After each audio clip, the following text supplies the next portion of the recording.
सर्वप्रथम सर्व पत्रकार बंधूंचं महाविकास आघाडीच्या देवगड तालुक्याच्या वतीनं मनपूर्वक स्वागत करतो. आपण गेले काही दिवस सातत्याने बघतोय की या नीट पेपर फुटीचा जो प्रसंग घडलाय त्याच्या विरोधात जंतर मंतर दिल्ली येथे सोनम वांगचुक आणि त्याचप्रमाणे अभिजित दिपके या दोघांच्या माध्यमातून निषेध व्यक्त केला जात आहे आणि सातत्यानं शिक्षण मंत्री देशाचे धर्मेंद्र प्रधान यांच्या राजीनाम्याची मागणी तरुणांच्या वतीनं विद्यार्थ्यांच्या वतीनं केली जात आहे. परंतु हे जे भारतीय जनता पार्टीचं सरकार आहे ते सरकार कुठलंही आंदोलन हे दडपशाहीच्या शिवाय या ठिकाणी करू देत नाहीये. प्रत्येक आंदोलनावर या ठिकाणी त्यांची दडपशाही ही कायम आपण बघितलेली आहे. देवगड तालुक्याच्या वतीनं महाविकास आघाडीच्या वतीनं उद्या दिनांक 23 जुलै 2026 रोजी सकाळी 10:30 वाजता याच सगळ्या नीट पेपर फुटीच्या विषयावर जो काही दिल्ली जंतर मंतरवर विद्यार्थ्यांवर लाठीचार्ज पोलिसांकडून करण्यात आला त्या लाठीचार्जच्या निषेधार्थ उद्या महाविकास आघाडीच्या वतीनं या ठिकाणी निषेध नोंदवण्यात येणार आहे. या आंदोलनासाठी आजच्या पत्रकार परिषदेत राष्ट्रीय काँग्रेसचे युवक जिल्हा अध्यक्ष किरण टेंबुलकर, त्याचप्रमाणे महाराष्ट्र नवनिर्माण सेनेचे तालुका अध्यक्ष संतोषजी मयेकर, त्याचप्रमाणे राष्ट्रवादी काँग्रेस असेल, इतर महाविकास आघाडीचे घटक पक्ष असतील, जे विरोधी पक्षातले घटक पक्ष असतील, ते सगळे या आंदोलनाला या ठिकाणी या पाठिंबा दिलेला आहे. आणि मोठ्या संख्येनं या ठिकाणी विद्यार्थ्यांनी, देवगड तालुक्यातल्या विद्यार्थ्यांनी या आंदोलनात सहभागी व्हावं असं या पत्रकार परिषदेच्या माध्यमातून तुम्हाला विद्यार्थ्यांना आणि त्यांच्या पालकांना आवाहन करतो. गेले कित्येक दिवस आपण बघताय की सोनम वांगचुक हे जवळपास 23 दिवस त्या ठिकाणी उपोषणाला बसले असताना सरकारने दडपशाहीच्या पद्धतीत त्यांना त्या ठिकाणी उचलून नेलं आंदोलना स्थळावरून आणि त्यांचं कुठेतरी उपोषण मोडीत काढण्याचा प्रयत्न केला. तरी सुद्धा ते आपल्या मतावर ठाम राहून त्या ठिकाणी त्यांचं उपोषण हे त्यांनी न थांबवता विद्यार्थ्यांच्या हितासाठी आपलं उपोषण तसंच चालू ठेवलंय आणि कुठेतरी त्यांना पाठबळ प्रत्येक गावागावातून, शहरातून, वाडी वस्तीतून पण मिळालं पाहिजे. याच एका उद्देशातून महाविकास आघाडी देवगडच्या माध्यमातून उद्या तहसीलदार कार्यालयासमोर निदर्शने करण्यात येणार आहे. काल आपण बघितलं की मोठ्या प्रमाणावर त्या ठिकाणी विद्यार्थ्यांवर लाठीचार्ज झाला. आमचा सरळ त्या ठिकाणी आरोप आहे की हा जो विद्यार्थ्यांवर लाठीचार्ज करण्यात आला त्यामध्ये पोलीस होतेच, परंतु पोलिसांच्या व्यतिरिक्त देखील काही गुंड त्या ठिकाणी पोलिसांचे कपडे परिधान करून त्या ठिकाणी त्यांच्या मार्फत देखील या विद्यार्थ्यांवर लाठीचार्ज करण्यात आला.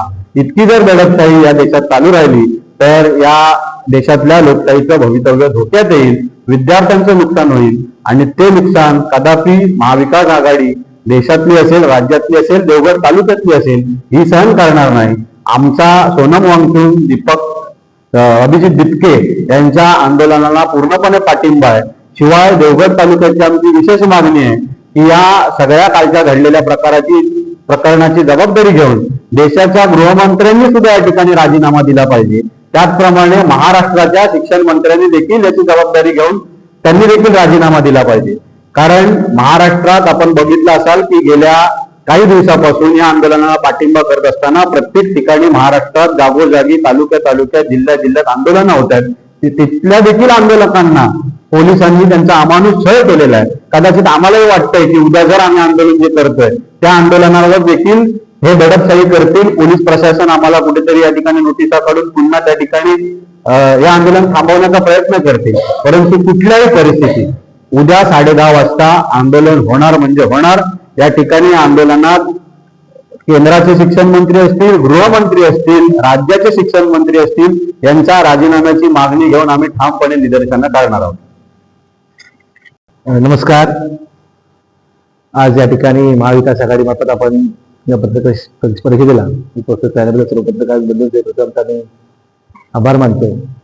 आणि आपण पाहत आहे की गेले 22-23 दिवस झाले की दिल्ली येथे पेपर फुटी हा विषय असेल, विद्यार्थ्यांचे जे काही प्रश्न त्यामध्ये अंतिम साहेबांनी केलं त्या ठिकाणी आंदोलन असेल, असं असताना केंद्रातील सरकार अगदी आजपर्यंत आपण पाहत आलो की शेतकरी आत्महत्या करतात, पण यांच्या या मोदी सरकारच्या या 14 वर्षाच्या काळात किंवा आता ह्या वर्षभरात कमीत कमी 22 विद्यार्थ्यांनी त्या ठिकाणी आत्महत्या केली आहे.